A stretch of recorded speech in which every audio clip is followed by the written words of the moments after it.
morning, everyone. And my name is Shannon Tangy, and it is with great pleasure today to introduce you to the keynote speakers we'll have today, and also to briefly introduce tomorrow's keynote speaker, who is going to be Natalia Benjamin. If you haven't registered for tomorrow yet, you can add on an additional day pass. So feel free to visit the registration desk and do that. Natalia will have a fantastic speech. She is one of the co-authors of the book Karina mentioned, and is a recent Teacher of the Year in Minnesota as well. But without further ado, our big event for this morning, I'm very excited to introduce you to our two keynote speakers for today. We are privileged to hear from these two deeply influential, experienced voices in the field of English learner education, Gabriela Uro and David Lai. Gabriela is a national recognized leader in EL education with over 25 years of experience transforming policy and practices for linguistically diverse students at the national, state, and school district levels. She brings deep expertise in developing multiple literacies frameworks that honor students' multilingual assets and the central role that teachers and schools play in the academic success of English learners. As the Director of English Learner Policy and Research at the Council of Great City Schools from 2007 to 2024, Gabriela led groundbreaking national initiatives that reshaped how urban districts approach instruction for English learners, elevating the expectations for students, the rigor of instruction, and the quality of instructional materials. She has led national initiatives that brought together academic experts and urban school districts to articulate the higher expectations and increased rigor for English learners, resulting in several different influential frameworks. Gabriela learned English and Spanish growing up between the United States and Mexico, later learned Italian and Portuguese as a military family member stationed overseas. She brings a personal understanding of multilingual competencies to her advocacy work. She holds a master's in public administration from Columbia University and a Bachelor of Arts in social science from UC Irvine. Through her research, publications, and technical assistance, Gabriela continues to champion high expectations for English learners and approaches to multiple literacies that recognize their linguistic assets as foundational for academic achievements and for acquiring additional languages. She is currently Program Director for English Learner and Migrant Education Services at WestEd, where she continues to work on systems approach to supporting school districts and building on WestEd's work developing the OELA playbooks for dual language immersion programs. David Lai is the current Director of English Language Learner Policy and Research at the Council and the Great City Schools, and joined the Council initially as a policy fellow back in the summer of 2016. He supports various projects and assignments related to ELLs, as well as the policy work of the organization. He has supported the implementation of a multi-year professional development project for teachers, supporting the organization and execution of the annual meeting of ELL program directors, the ELL task force meetings, and collaborating on the Council's policy-related work. Prior to joining the Council, David taught middle school science and STEM, Project Lead the Way, in Prince George's County Public Schools and served as a Teach for America Corps member. While teaching, he advised award-winning STEM competition teams, worked to revamp the district science curriculum for English language learners, presented workshops on instructional technology, spearheaded sustainability projects that led to certification as a Maryland Green School of the middle school he was at. David has been recognized as a finalist in Governor Martin O'Malley's Maryland Forward contest. He was named Thomas Johnson Middle School's Rookie Teacher of the Year, as well as Teacher of the Year. He was Washington Capital's Teacher of the Month. He has also been awarded Johns Hopkins University's Transformational Impact Distinction. David earned a Bachelor of Science in Bioengineering and a citation in Environmental Studies from the University of Maryland in College Park. Later, he also earned a Master of Science in Education from the Johns Hopkins University and is currently pursuing a doctoral degree in education policy at George Washington University. As you can hear, right, Gabriella and David bring together decades of experience in research, policy, advocacy, and practice.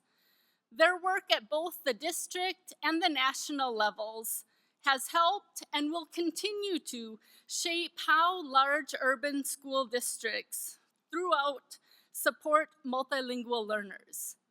From foundational literacy frameworks to newcomer programs, we are very, very excited to have them as keynote speakers today, where they will draw on their deep expertise to address the vital role of multilingual educators and policy leaders, especially in a time as we are in right now. I'm recognizing when equity, access are at the forefront of education discussions. We are honored to have them speak with us today and look forward to hearing from their vast experiences. Welcome, Gabriella and David.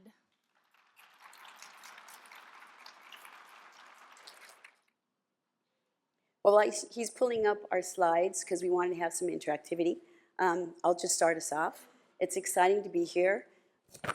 It's amazing what a great group you have. And for David and I, it's particularly gratifying to be standing in front of the educators that we always have in mind in the work that we've done together.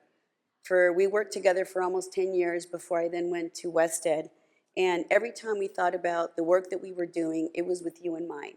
What is helpful to you, what you need, because we already know that you have a daunting task, which is why we called it In the Eye of the Storm. We know what you're facing. We're excited to be here today to share our perspective, as well as some of the resources that we've developed that we hope you find helpful in the important work that you do. So our session goals for today, and we're going to go a little fast, so I do apologize. That's one of our challenges. He has a lot to say, I have a lot to say, and you know how that is when you're trying to then work together and have something concise. It can be a challenge. But what we want to do is to deepen and validate our collective understanding of the prevailing and current fronts that are placing all of our educators of multilingual learners. Stay away, David. In the eye of the storm, affecting the education of multilingual learners. We want to remind you of the important role you play. And it's not performative, we're serious, right? You're always facing so many things and you're always running day to day on just getting the work done. But I think it's important, as you come together, and I could feel it just walking and seeing you guys interact, that you recognize the important role you play. And you're tired because of it, but you do play an incredible role, and I think it's important that we affirm that. But we also want to invite you to envision, am I doing something? Want to invite you to envision a strategic repositioning. So yes, I say it's the eye of the storm, but we can also reposition that you are at the top of the summit. Where you stand, you're the first ones to see the sunrise. That means that you're the first ones to see possibilities. And lastly, we want to introduce you to some of the resources that we hope you find helpful in the important work that you do.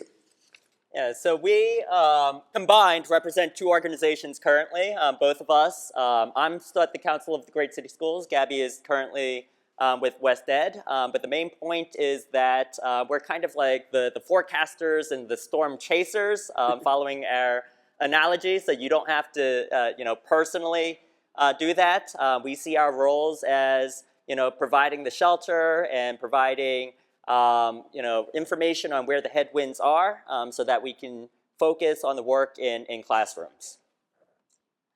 And to begin this presentation, we'll talk about the making of the storm, or what's in the storm, with Gabby. So David's more dramatic. I had that nice first picture of the storm it's happening, and then he's like, how about this one? And it's like, oh my God, okay. So we went with David's. But it's true, because the eye is there, right? You can see it. Well, when we were invited to present at the Minnesota EL Education Conference, what first came to mind was, how are you weathering with this? I know we're at the national level, and we're constantly, I'm having to check my phone. Something happened yesterday. What's going on with education? Where's the department? Is there a Department of Education? And so the question really was, how are you faring, right? Because it really is, everything is coming at you, and we understand that. So what we see is, and you'll see in the outer rim of the storm, is the federal or the national front that we're going to walk you through. There's things that are happening at the national front, including the stepped up immigration law enforcement, the federal education policy changes, right?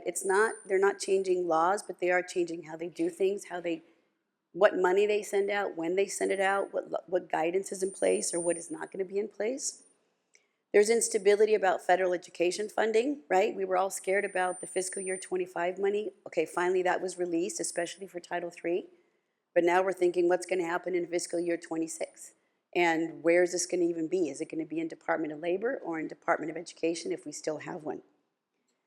And then we also have, if you go further in, we're getting closer to you, you have your state front, right? So those are the prevailing winds there. You have things going on there with open enrollment. We know that now your students can go from one district, enroll into another. What is that going to mean for you? What is it going to mean around enrollment in general when it's been declining in many districts? There's always the staff challenges. We always face shortages, especially in the hard-to-fill positions like bilingual education or special education serving dually identified students. And then what we also did is look at what you're doing with the READ Act. That was passed in 2023, and you're in the throes of trying to implement something that's looking at foundational literacy skills for all students. But what is always going to be an issue is, what about multilingual learners? So we're going to go through these national front wins and walk you through what we're seeing. Yeah, so as we start working our way towards the eye of the storm, we're going to start with the outer edges, beginning with our national front. So first you might be thinking, oh, if classrooms are at the eye of the storm, why is it up here right now? So what we're talking about on this slide is essentially the politics of education. I know we're thinking, oh, politics are horrible and it sucks. But the reality is politics is also a sign of our democracy working, right? It's people coming together, debating, hopefully, right? And looking at the evidence and making sound decisions. And over time, we know that this country hasn't always done what's right, especially for the populations that we've served, and through lots of advocacy, lots of hard work, hard-won Supreme Court cases, some that Gabby's going to be talking about later, but also what you see on the screen, Brown versus Board and Plyler v. Doe. Yes, those were major cases in terms of defining access for students, but what we also see in the politics of education is, the winds, they shift, and the debates continue, and that impacts our work ultimately. And also oftentimes, and especially in the context of AI and the changing economy, the purposes of education have also been defined and shifted over time. So we see right now that education really is the key to unlocking better opportunities for our students. Education is also the bedrock of our democracy in terms of creating that common experience and being able to pull people together. What that looks like for the broader society, of course, is still part of the national discourse, defining the belonging, what does that look like, who belongs, and so on. And as educators, and especially in this field, we are on the front lines of that work in defining belonging and helping this country to realize the more perfect union. And as we talk about the shifting of education and the politics of education, in our work, we also can't divorce ourselves from the politics of immigration. So what we see right now is that there are a variety of ways in which our families and our students who we work with come to us, and the reasons why it's important to talk about these is the types of benefits and how people come, which types of people can come. That is debated at the national level, and of course impacts our students and the daily lives of the families.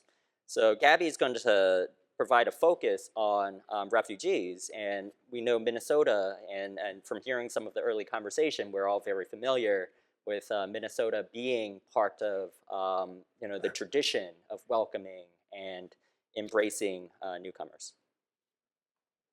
And just an example of that, if you'll see in the first quarter of fiscal year 25, Minnesota welcomed about 1,000 refugees.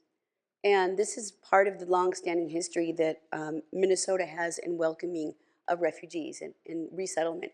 In fact, when I was doing the research for this, Minnesota is actually ranked, I think, number 1 or 2 in secondary resettlement. So families might be resettled, let's say, in Seattle, and then they move to Minnesota because they have family or they know that there's better services and a more welcoming environment. And so what matters here is that when immigration changes happen at the national level that you really don't have any direct control over, it has a direct impact on the families that are coming to you. And for those of you that serve those students, it shows up at your classroom door. It shows up at your schools.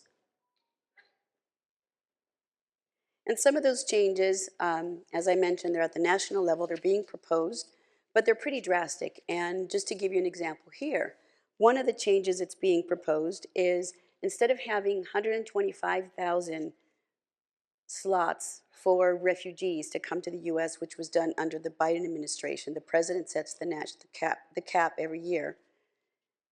The Trump administration wants to set that cap to 7,500. That's drastically reduced. And what that means is people that were in the pipeline to come, because it's a long process to come as a refugee, they now have to sit and wait. And what that means for you and the children, the families you serve, you might have now families that are continuing to be separated. Maybe the father is back in home country, or the mother, or maybe the older children. And that is causing a lot of stress, and you can just imagine. So this has a direct impact on then how children present themselves when they come to school. The other thing that's really critical here is that typically refugees receive about 12 months of financial assistance, finding jobs, helping with housing, while they get acclimated to being in the U.S. and becoming self-sufficient. Now, for those of you that have moved from one city to another, can I see a show of hands, if I can see it? Okay, so in 4 months, did you have it all settle out? Were all settled? Did you have all like your frames up on the wall and everything? So you can imagine moving from another country and not being familiar with how to do things here. In 4 months, the expectation now is that refugee families would only have 4 months to get themselves all organized and hopefully have a job. So this is critical because, again, the hardship is going to fall on these families, right? The other hardship is that before, or currently, refugees are eligible for services like Medicaid, Medicare, CHIP, right, the Child's Insurance Program, and SNAP.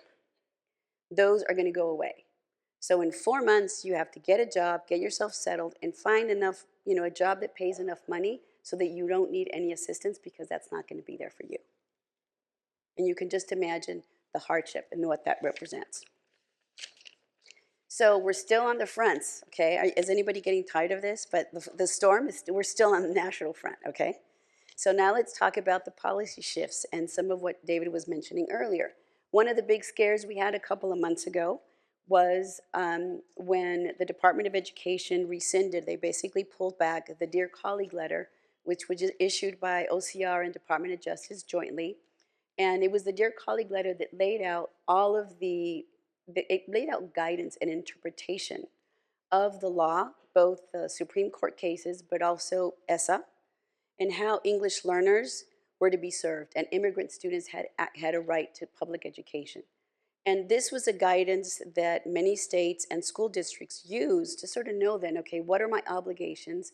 How do I meet these obligations? How are they being met by other districts and states? It's also the guidance that when DOJ or OCI came to visit you in your school districts, they typically would follow that. And there were 10 sections, and they would ask questions and ask for data that looked at those 10 sections. So when that was pulled, there was a real concern around, oh my God, what are we going to do? But one of the things that we had to face in Washington is really be clear that, yes, maybe the Dear Colleague letter was pulled or rescinded, but it's not the law. The underlying law, and that's why I want to cover these, the underlying laws still exist. Presidents can issue executive orders, presidents can rescind guidance, but that doesn't mean they can change the law. That has to go through either the court process or legislation through Congress, right? So they can't just change ESSA. Even if they don't fund certain programs, ESSA still stands and those programs still stand and they can be funded later. And that was a really important thing to consider. You can still look at this document and just know that, yes, it's not there for guidance, but the law still stands. And so why don't we look at a couple of the laws? And I'm going to go quickly through these because in the app you can see the handout.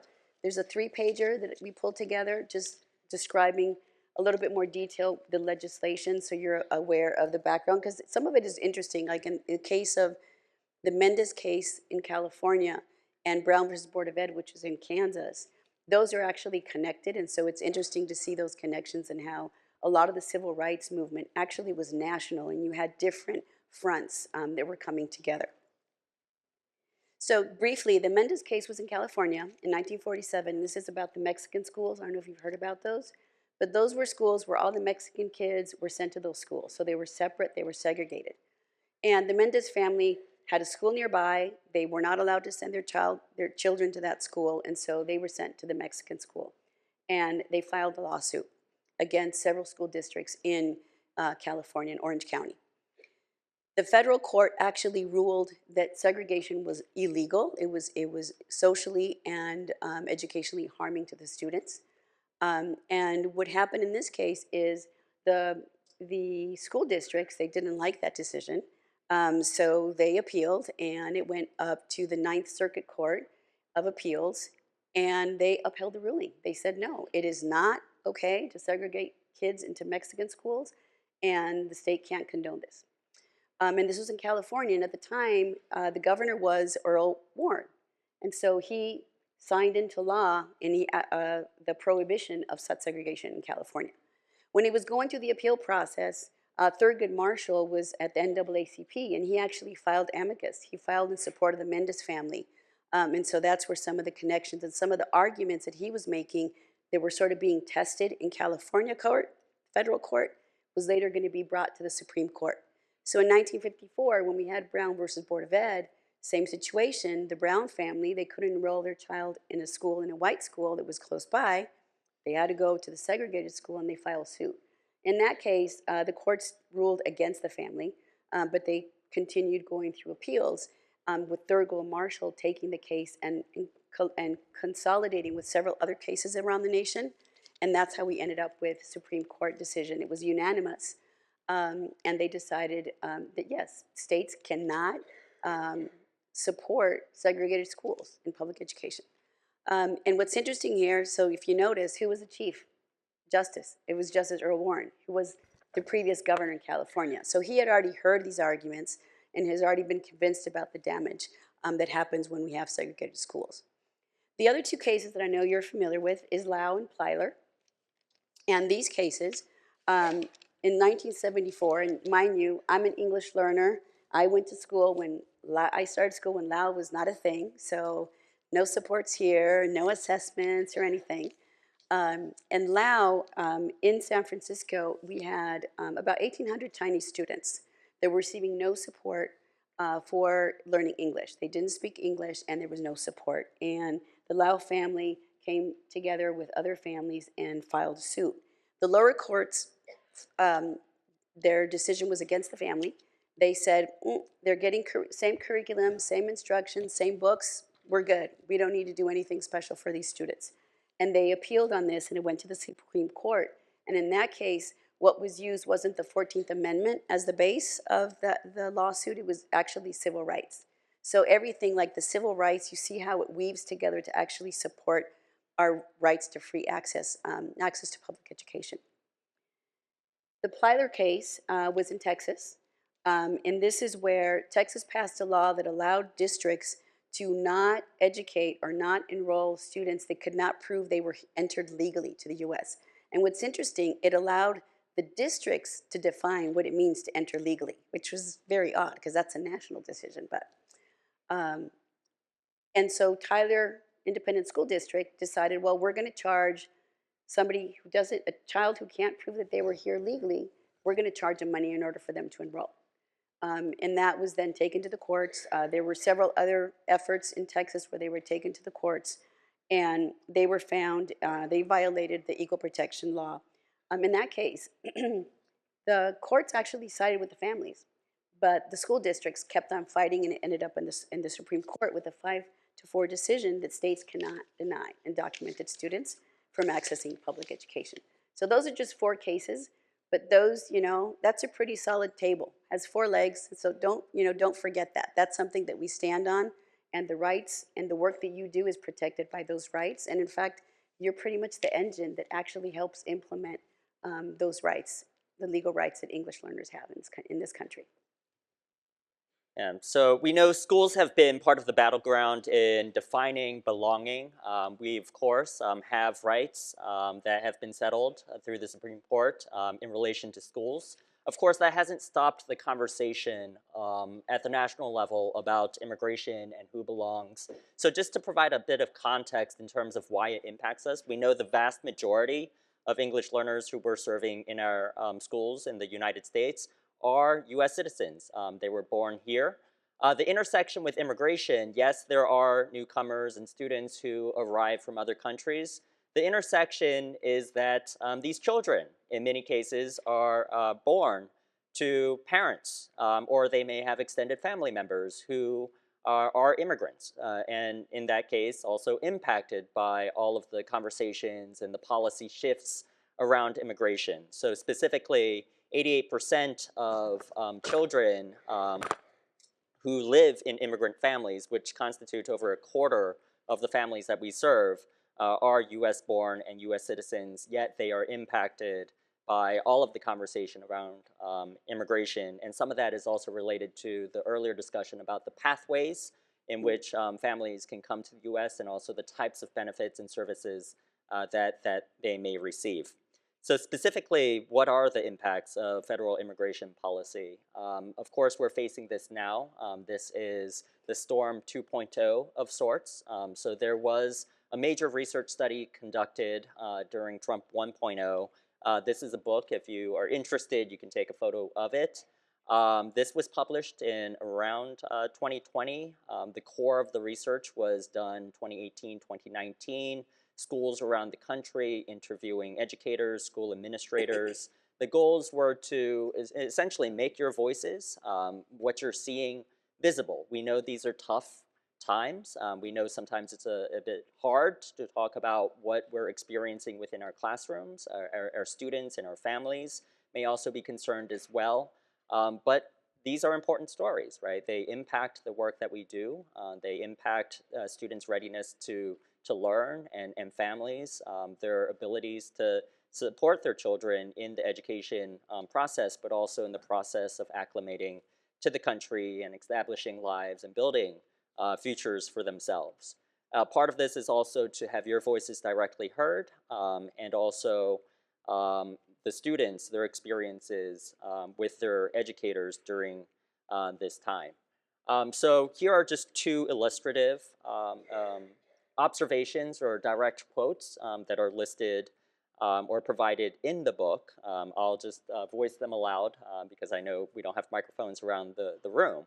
But as I read them, I like for you to think about what are some of your experiences, particularly since the beginning of this year, or maybe you were teaching during 1.0, whether this resonates with you, and so on. So number 1 is they are not thinking about college or the test next week, or what is being taught in the classroom today.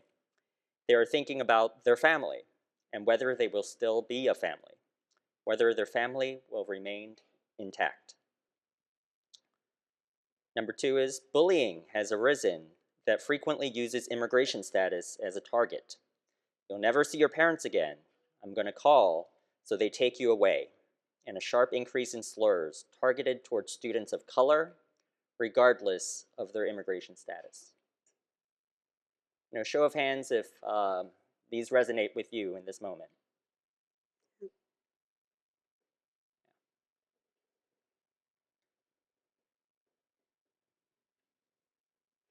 So these are just some reflection questions for you. And we won't take too much time. Maybe we can talk a little bit, because I know we've been talking a lot here.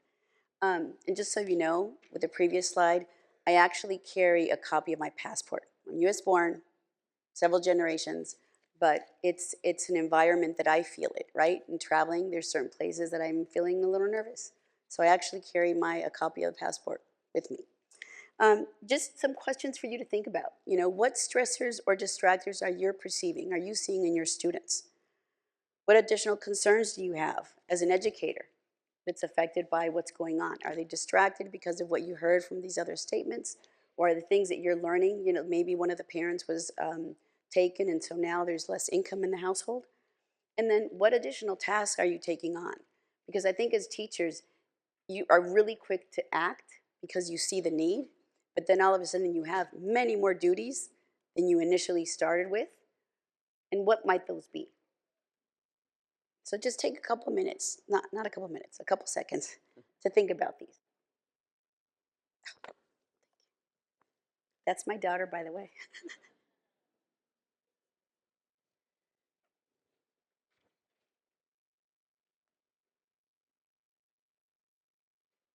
So just show of hands. Are you seeing stressors? Now that we've been talking? Okay, you're seeing. I see a couple hands. Are you taking on some new tasks just because you see the need? Are you clear about where to go for help in your district, in your schools? So the last two questions I want to mention to you is, if you are an administrator, a site leader, a district leader, it's really important, and this was stressed in the book, teachers are feeling very stressed. You're seeing everything, you're front and center, you're seeing it. So you get stressed because you can't control all these fronts we're talking about, but you're seeing the impact on your kids and their families. And so if you're taking something on now, you're stressed because you're overworked as well.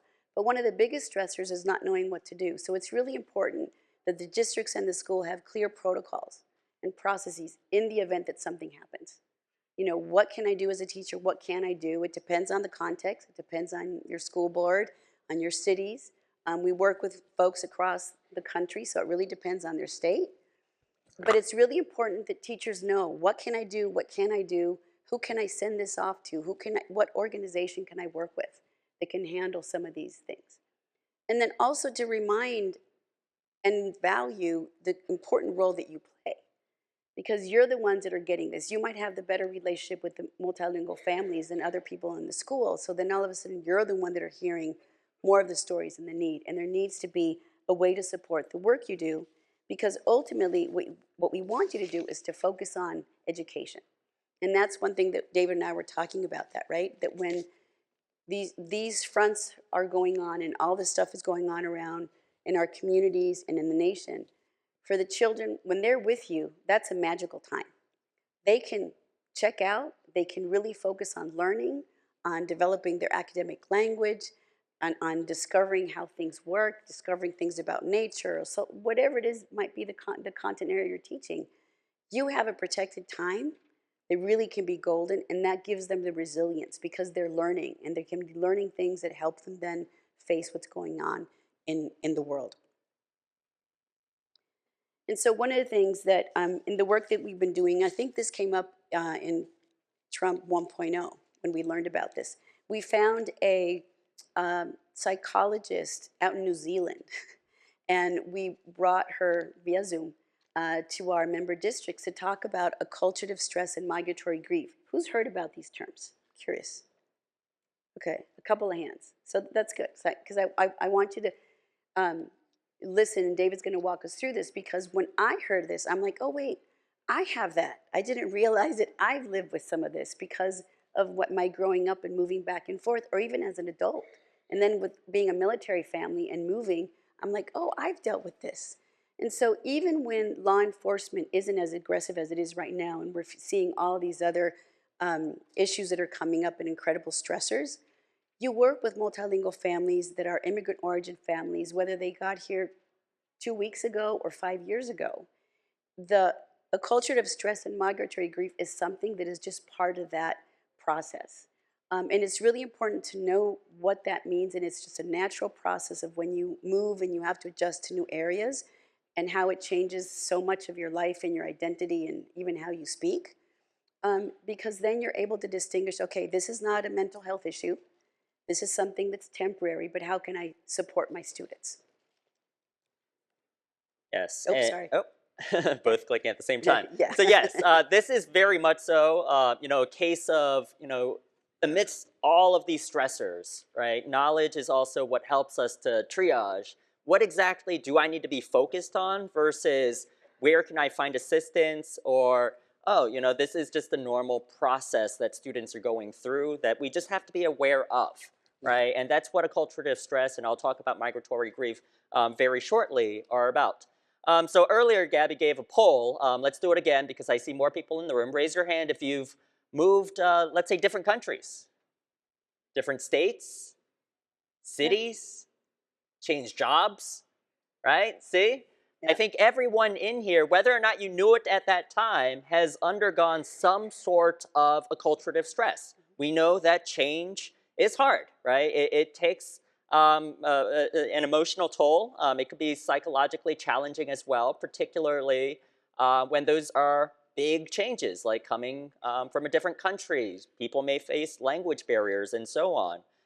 So think about, change comes with some normal responses. And those really are just responses in how humans cope. And as Gabby mentioned, recognizing what is normal part of the process versus what is potentially a more serious mental health challenge that we may need to get more assistance on in supporting our students. So the first area is acculturative stress. What exactly is it? So as I mentioned, this is a normal process that people go through. It can be related to a number of different specific factors. One could be, especially now, resettlement difficulties with refugees, for example, this compressed timeline. There may be, other families that, are waiting for, decisions related to, TPS or new ID regulations and so on, which can cause uncertainties for individuals and for supporting their families. There are also language barriers that can make navigating and transitioning and figuring things out in a new place a bit more challenging. There may be transitions in cultures, particularly with the populations that we serve. Many may be coming from more collectivist societies, and then they enter the U.S. It's this big, bureaucratic system, lots of people, lots of, different offices to talk to, and not a lot of assistance, right? It can be a bit challenging. Related to the bureaucracies, navigating healthcare, education, legal systems, particularly as people may be working towards a permanent resident status. That can be challenging as well.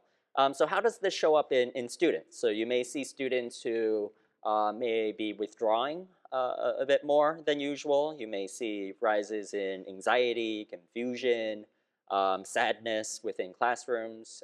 You may be feeling some of these emotions as well. Students may also, headaches, stomach aches, and so on. All processes or components of acculturative stress that people go through as they adapt to new settings. The other big bucket is that in moving, there are also losses that we experience, and again, with any type of loss, there is some sort of coping that has to happen. So on the, I think your left hand of the screen, what you'll see are the 7 core types of migratory griefs.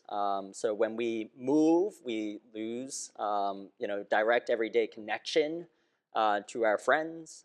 You may be moving to a place where linguistically you're a bit more isolated.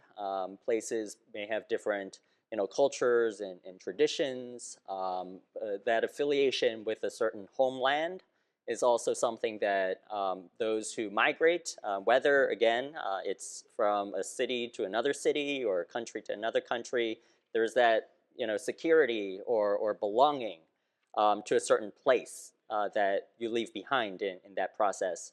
Loss of social status. So when I was teaching, I've had a number of families, their parents were doctors, dentists in other countries and in the US. That is just not something they can do because their licenses didn't transfer over, or they're not full US citizens just yet. So that's also a reality that families may be navigating as well. I think what's especially important in this context, particularly given all of the immigration conversation and the heightened enforcement, is the notion of lost physical integrity. So yes, we're talking about immigration, but there was also a recent Supreme Court ruling which effectively gave permission for profiling. So if you're coming out of certain businesses, if you're speaking other languages, if you look a certain way, I think the reality is that this isn't just an issue of whether or not you're a U.S. citizen. It really is an issue that impacts all of us more broadly. And just last night, I found one of my former students, his father or stepfather, detained, but perfectly legal to be here. So trying to find supports and navigating that experience. And of course, what I experience is probably what you're all experiencing at the moment in terms of the challenges that we're all navigating right now. So what does this mean in terms of what you might be thinking, what you might be hearing from some of your colleagues in the teacher's lounge or in the conference hallway, is I think encapsulated in this quote. So I'll read it aloud. This past year, my job has felt simultaneously more important and more pointless than it has ever before. Pointless because I feel helpless. How do I truly help my students? More important because I know that we are a safe place for our students, and now, more than ever, that's what our children need.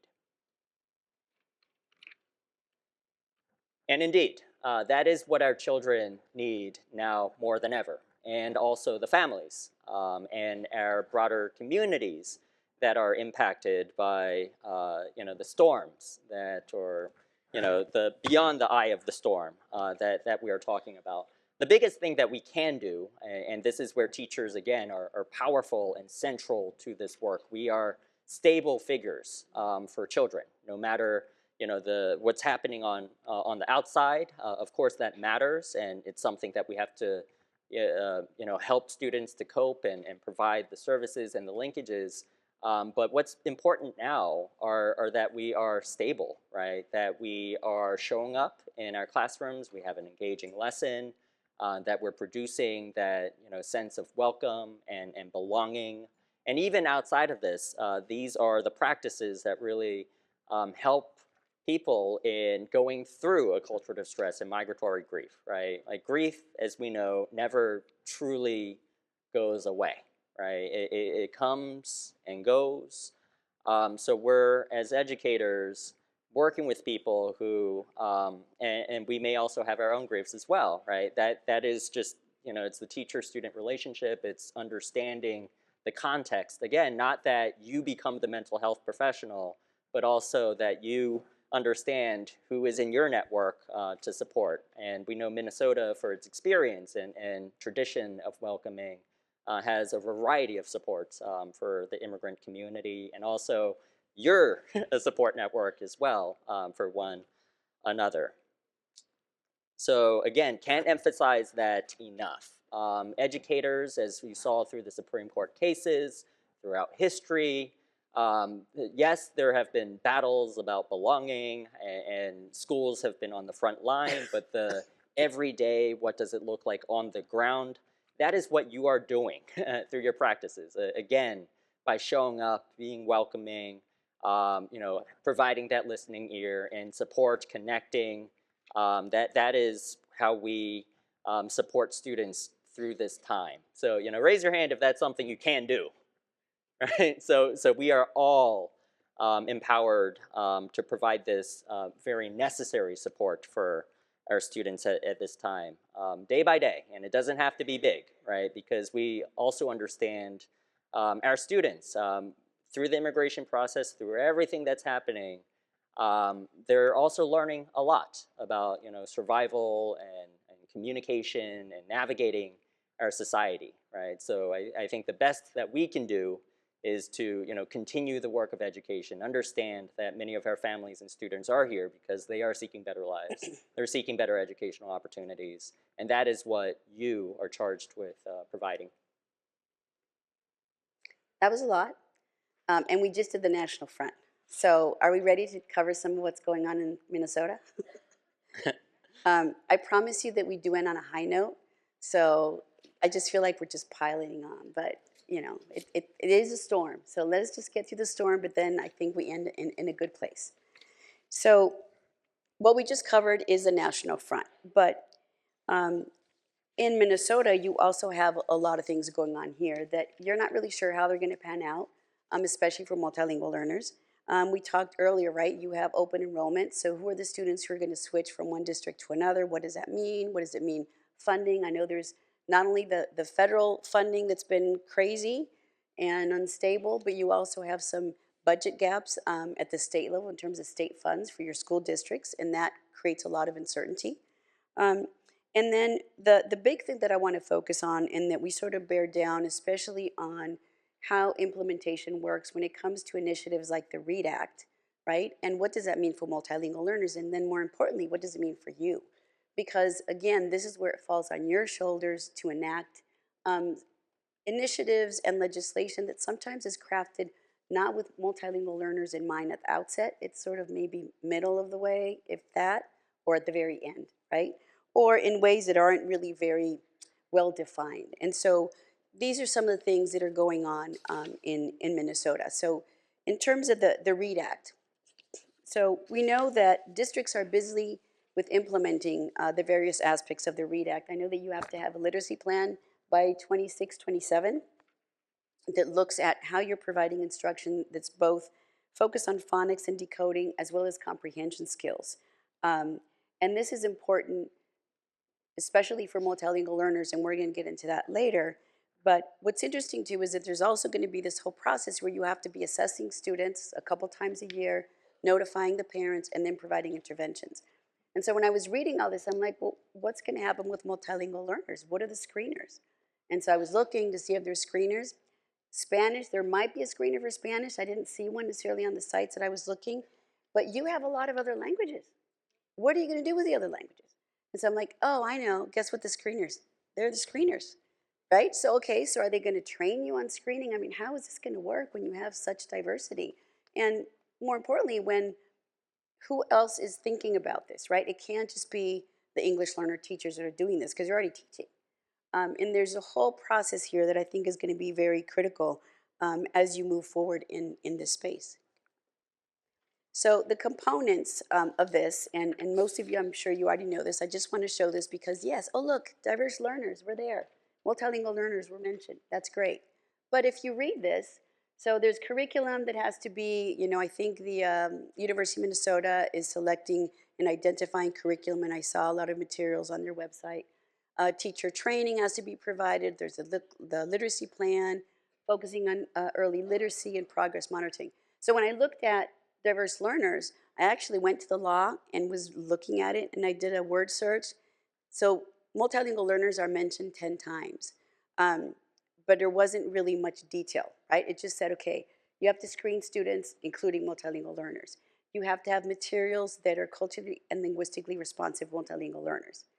But I'm like, okay, what else? Like, this is what's going to now have to be worked on, but it's going to be important that it's worked on using research-based evidence.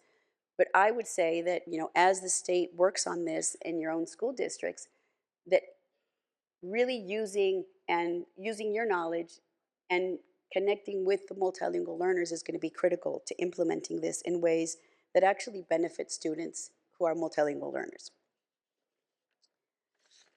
So the context here is that that's just foundational literacy skills. And so here's a storm, right? I'm just adding more things. for multilingual learners and for all teachers, you also have to make sure that the students are ready to take your state assessments. And that's not just about decoding. It's not just about, reading with fluency. It's about, can they know, identify the main idea and the details? Can they, understand what author's craft is and the structure of text? I mean, it's the broader language, right? So you still have to teach that. So here's just more that we have to do. One of the standards that I saw that you have is listening, speaking, viewing, and exchanging ideas. And that's really important. And that's not decoding. That's not tied to decoding. It's tied to oral language, which for multilingual learners is very, very important. But when I was reading the READ Act and what I found, I couldn't find any reference or any connection to this. And so this is where then I'm like, okay, well, who's going to make that connection? Multilingual learner teachers, right? As it always tends to be, like, okay, the teacher will provide appropriate differentiation, right? Instead of like, okay, what is there for teachers to do that work? But there's more. You also have your English language development standards. You have WIDA here, right? And for that, you have, you're working with English learners, with multilingual learners, 4 domains. You got listening, speaking, reading, and writing. That's great. But you're also looking at 2 modes of communication, which is expressive and interpretive. That's great. You also have 4 language uses. How do they use language to narrate, to inform, to explain, or to argue? And then I was looking at the framework for WIDA. But they also want you to look at language proficiency along 3 dimensions, at the word level, at the sentence level, and discourse. So it's just, it becomes, I feel like I'm in that movie Matrix. I mean, dating myself, but it's like a 4-dimensional matrix that you're having to work through to figure out how you're going to provide this instruction to English learners. So yes, the implementation is complex. And when it comes to meeting the needs of multilingual learners, yes, it will likely fall mostly on you. But you know what? You have the knowledge, you have the experience, you can do this. We just have to make sure that you're in the right spaces. And to those of you that are leading this work, or are coaches, or are leaders in your district or school, make sure that you harness the knowledge and the experiences of multilingual learner educators that know what that intersection is of learning language, but also learning literacy in English. And so just a couple of things that are going to fall on your shoulders. And I'm sorry if I'm already making you tired, because I know that we're putting a lot on you. But you already knew this. The impetus for the READ Act came from the dyslexia community, and that's nationwide. The whole science of reading has really been to really address dyslexia. But if you know anything about dyslexia really primarily affects reading and writing. So when your students are English proficient students, they already had 4 or 5 years of oral language in English. So then we're going to screen them on their reading because they're starting to learn how to read in English.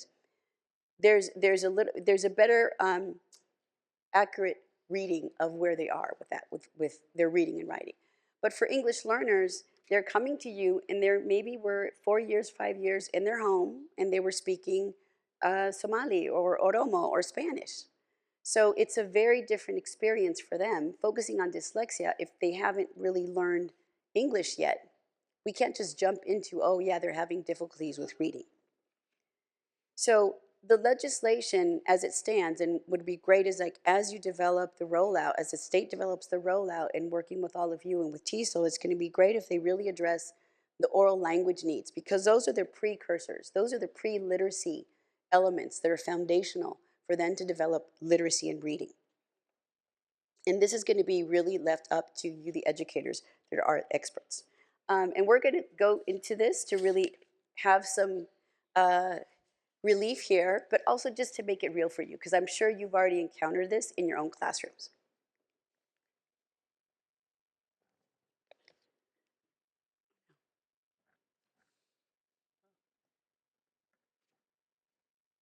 There you are, Daddy. Once upon a time, in the woods lived a peasant. He was a good man with a noble heart. He spent his time in the forest cutting down bushes from the trees. Cutting wood. Wait, just a minute. What is this bouges? Bushes, right in there. That's boughs. B-O-U-G-H is bow? Right. Bow. He spent his time in the forest cutting down boughs from the trees. Cutting wood all day made his hands strong and raw. One day, That's rough. spelled the same way as the other, O-U-G-H. That's right. That shows how little you know about the English language. So I made a little mistake. Made his hands strong and rough. One day he cut wood so fast that by 3 o'clock in the afternoon, his day's work was through. When the Hold it, Shakespeare. through, T-H-R-O-U-G-H is pronounced through. through, that's what I always say. Now stop picking on me, will you? You're getting me all confused. His day's work was through. It started to rain on the way home, and he got so wet that his nose became red, and he developed a hacking. Righto. Here, honey, I'll show you what I mean. Now, you All right, let's quickly talk about why it's so complicated. So there are a variety of complexities in English, but essentially what we are looking at is the lack of correspondence between sounds and symbols in English. And also some of that is there hasn't been much oral language development, right? So understanding what is it that English sounds like and internalizing that, again, native English learners have had up to 4 or so years exposed to that at home, whereas English learners are getting that through school. So in English, we have how many letters? Shout it out. 26. And how many phonemes? 44 sounds. So what we have in English is actually, our alphabet is insufficient to represent the variety of sounds that we have in our language. So that adds complexities for reading, but that's also what we're going to talk about later in our breakout session. If you show up, why is oral language development, for example, important for English learners? Also, as we know, every language has an inventory of different sounds. So certain sounds may be difficult to make in English. In English, what's complex is we allow, or this language is very permissive in terms of the number of consonants that we can cluster together. So words like sixth, glimpsed, scream. I'm also a former English learner, so some of these I have to actually think about, right? This stacking of consonants is actually quite uncommon for many other languages and language groups that our students come from. But also what's important to note is that there are also shared sounds between language systems. On the screen, what you see is the shared sounds between English and Spanish, but it could be any number of languages. And what's important here is that we don't necessarily have to go through and teach students how to make sounds that they already know, right? So think of that as part of the work is already done for you in the student's native language, and what we're working on is really transitioning that to learning English. So we're going to do a quick activity to demonstrate how the sounds and this system works across languages. So for this activity, I'm going to quickly give out the instructions and then we'll do it. So we're going to have our eyes closed and we're going to be providing you 4 sounds. And these sounds, we'll just repeat them twice for your convenience. And we want you to take a mental note of, number 1, what are the sounds you're hearing? Number 2, what meaning are you associating with any of the sounds, if there's any type of meaning at all? And this could be in any language that you know, right? So again, number 1, we're going to be providing sounds. Take a mental note. What are those sounds? Number 2, the meanings that may be associated. Let's start. You have to close your eyes. Eyes closed. We see you. No peeking. Because it messes up with it messes your brain. All right. All eyes closed. All right. Sound 1 is coma. Coma. Sound 2 is don. Don. Sound 3 is hoy. Hoy. And sound 4 is san. San. You may open your eyes. Just someone with a loud voice. What are some of the sounds you've heard and some of the meanings associated? Huh? Okay, I heard something in Spanish. Coma, Coma, eat. eat. Okay.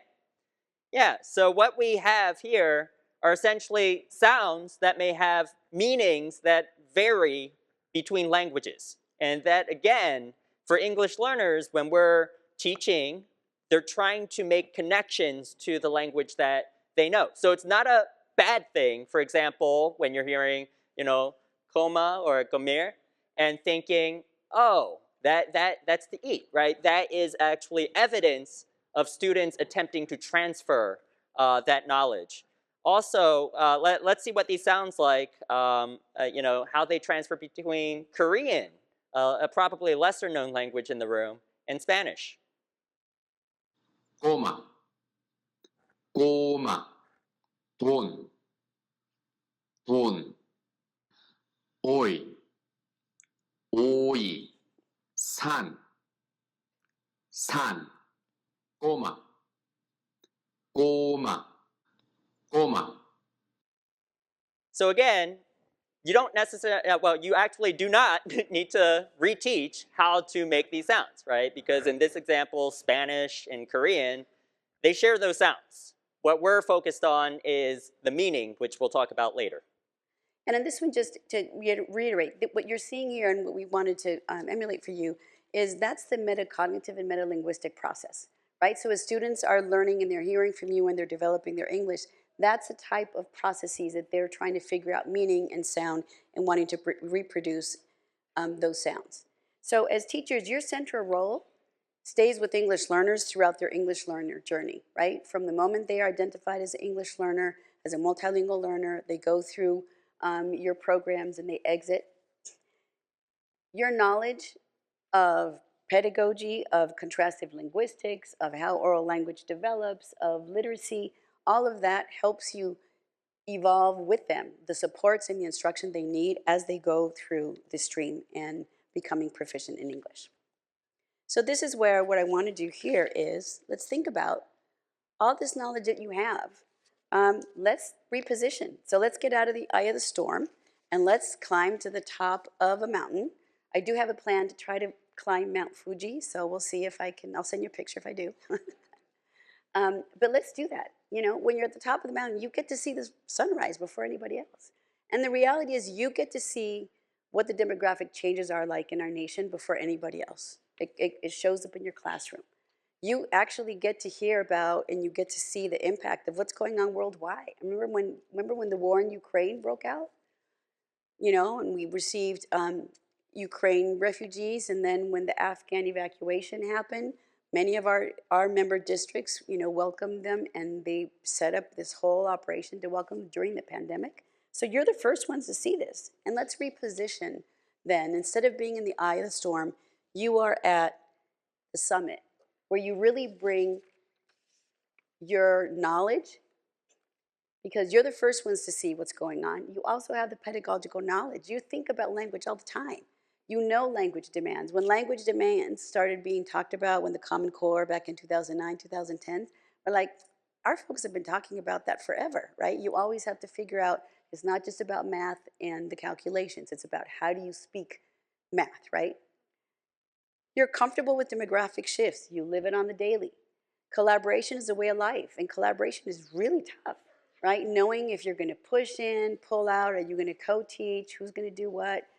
You negotiate that on a weekly basis. Are you in the grade level teams? Are you in the content area teams? Who are you engaging with to really support students? You do this on a regular basis. And you have this global awareness. You're unfazed, right, by unexpected situations. And you understand the cross-cultural communication. You understand cross-linguistics. So, can we just have a little applause for what you do and what you know, please? I'm serious. It's also why you're very tired. So I understand that. But this is who you are. So let's lean into this. That's your superpower. Your knowledge and your duties, and also just how malleable you can be, right? And here I'm going to have you stand up just to get the blood flowing. When we do reviews for member districts, we usually like to start keeping a tally of all the things that the district tells us the multilingual learner teachers are doing, or the directors. So that's why it's a long list. But your knowledge is about all these things, right? So stand up if you see yourself here. You know about second language acquisition, and stay standing. Linguistics. How English works, because you need to then turn around and explain it to students, right? It's a language system. See, the whole room standing up. Translanguaging, cross-culture communication. Okay, now this is the one where you have multiple duties. You guys wear so many hats that you really need bigger heads, because there's just so many hats. You know, you screen students. Okay, now you're gonna have to raise your hand, because now everybody's up. Screen students. Do you sometimes, you know, are you in IEP meetings? Right? Did we spell it right? Okay, thanks for checking. Do you do the access testing? No, yes, yep. Are you speaking to parents? And then you're collaborating with grade level teachers, yep. How about with the content leads? Oh, and you're also teaching English learners, multilingual learners. Yeah, I forgot that, right? So see, and you also have other duties as assigned, right? How many of you had to figure out transportation for a new family that arrived that doesn't speak English? Yep, I see some hands. So see, you guys can run your own mini district. But this is just to lean in. Let's lean in to this power that you have. Very quickly, danger and opportunity is, believe this is a Chinese character that I taught him. He didn't teach me this. It's my favorite. It's crisis. The top symbol means danger or challenge, and the bottom was opportunity. So let's pivot and think of the current situations. Let's say the READ Act. It's an opportunity for you to lean in, to bring your knowledge and all the skills and your superpowers that we talked about to make it work for all students, but especially for multilingual learners. All right, close your eyes, take a deep breath in, and exhale slowly. You may open your eyes. We're now in the eye of the storm, right? So as Gabby mentioned, in the eye of the storm, yes, there's a lot happening around us, but we also see sunlight. We also have a period of calmness, right? And, you know, in recentering and thinking about the summit in our classroom, this is where we get to really focus on the important work, which is educating our students. And of course, we all have the superpowers in order to educate and provide the best experiences possible for our students and to support their families and to create a better future for all of us in this country. So very quickly, we do have a variety of resources that you can go to cgcs.org to pull up. So foundational skills, our frameworks, frameworks for supporting newcomers, welcoming refugees, and also a plug for our next breakout session. If you come join us at 11:15 in this room, you get to hear us talk a bit more about how English works and foundational skills instruction, which again is connected to your work on the READ Act. So thank you for your attention today.